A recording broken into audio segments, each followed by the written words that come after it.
There's always the temptation to look for the shortest route. It seems like a natural thing to do. Why go out of your way? Why take longer when you could get there in a quicker way? But there are all sorts of pieces of wisdom from Jewish tradition that encourage us to think about the big picture, to think about process, to think about whether we're heading in the right direction in a real thoughtful way. So there is a story in the Talmud which says that Rabbi Yehoshua was at a crossroads and he asked a boy, which is the way to town? And the boy said, well, this way is the shorter way, but longer. And that way is the longer way, but shorter. And Rabbi Yehoshua, perhaps a bit confused, went the shorter way, and he went down the path, and he found that eventually his way was blocked, and he couldn't get through, and he had to go back to the crossroads.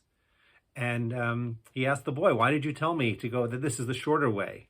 He said, well, I said it's shorter, but it's longer. Because eventually, of course, he had to come back to the crossroads.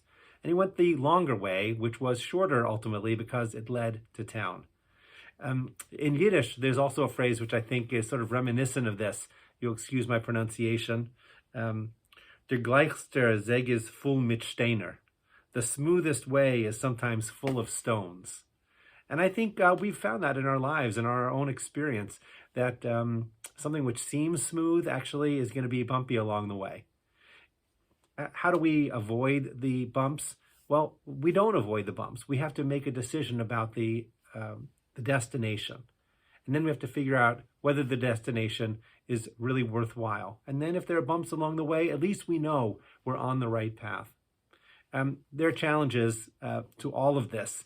We have all sorts of obstacles that sometimes feel like they're in our way and there must be a quicker way around. Sometimes there is a quicker way. Other times, no, it's about determination. It's about patience. It's about sticking to the right path and knowing that we're going to reach our destination. I hope this Shabbat you have an opportunity to just sort of think about your destination, be patient with yourself, and renew your strength as you get ready for the next step on that journey.